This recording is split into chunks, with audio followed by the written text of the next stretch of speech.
La poule a pris les grains de café. Elle les a mis au soleil pour les sécher. Ensuite, elle les a écrasés avec un vieux pilon en bois. Elle a préparé un café très bon, et l'odeur s'est répandue partout dans la cour. Elle a dit à son enfant, « Va appeler le compadre taureau, dis-lui de venir boire du café avec moi. » Le petit est parti. En peu de temps, le taureau est arrivé. La poule a servi 2 tasses de café.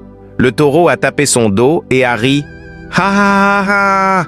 Doña Poule, j'aime beaucoup ton café.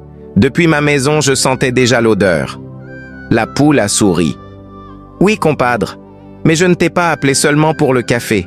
Je veux te montrer quelque chose. » Elle a ouvert son aile et a montré une pirogue. « Regarde, je l'ai construite avec du bon bois de cèdre. Quand l'inondation viendra, je serai en sécurité. » À ce moment, le taureau a arrêté de rire. Son visage a changé. Il a dit seulement « C'est bien ». Puis il a fini son café et est parti. La poule était triste. Elle ne comprenait pas pourquoi. Le taureau est allé voir des termites affamés. Il leur a dit doucement « Mes amis, j'ai du bois frais pour vous. » Les termites ont demandé « On te doit combien ?» Le taureau a répondu « Rien, c'est cadeau. » La nuit, il les a amenées vers la pirogue. Mais dès qu'elles ont touché le bois, elles sont mortes. La poule avait mis de l'huile brûlée sur le bois pour le protéger. Le matin, le taureau a menti à la poule. Il a dit que les termites étaient venus seuls. La poule a cru et s'est sentie coupable. Elle n'a pas bien dormi cette nuit-là. Mais le taureau, lui, dormait sans paix. 3 nuits plus tard, le taureau est revenu en cachette avec un clou et un marteau. Il voulait faire un trou dans la pirogue. Il a frappé, mais le clou n'est pas entré. Il a frappé encore. Sous le bois, il y avait une plaque de fer que la poule avait mise. Le clou est revenu et a frappé son œil. Le taureau a crié de douleur. La poule est sortie en courant. Elle l'a trouvé par terre en train de souffrir. Elle l'a soigné avec gentillesse. Elle est restée avec lui jusqu'à ce que la douleur passe.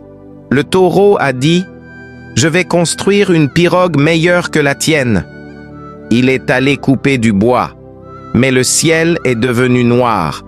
La pluie a commencé à tomber très fort. L'eau est montée partout. Le taureau n'avait pas d'abri. Il est monté sur un arbre, mais l'eau continuait de monter. Il a compris qu'il avait perdu son temps à envier la poule au lieu de travailler pour lui-même. L'eau est montée jusqu'à son cou. Il a fermé les yeux. « Je vais mourir à cause de ma méchanceté. » Mais soudain, il a touché quelque chose. C'était la pirogue. La poule était là. Elle a ramé très fort pour le sauver. Elle ne savait rien de ce que le taureau avait fait. Elle voulait juste sauver une vie. Ils sont arrivés sur la terre ferme. La poule lui a donné une couverture. Le taureau pleurait. La poule pensait que c'était juste la peur de l'inondation. Morale. Dans la vie, la personne jalouse perd son temps à détruire les autres et oublie de construire sa propre vie. Quand les problèmes arrivent, celui qui a travaillé est protégé. Celui qui a détruit reste dans les difficultés. Stop! Avant de continuer, si tu sais que mes histoires te plaisent, abonne-toi.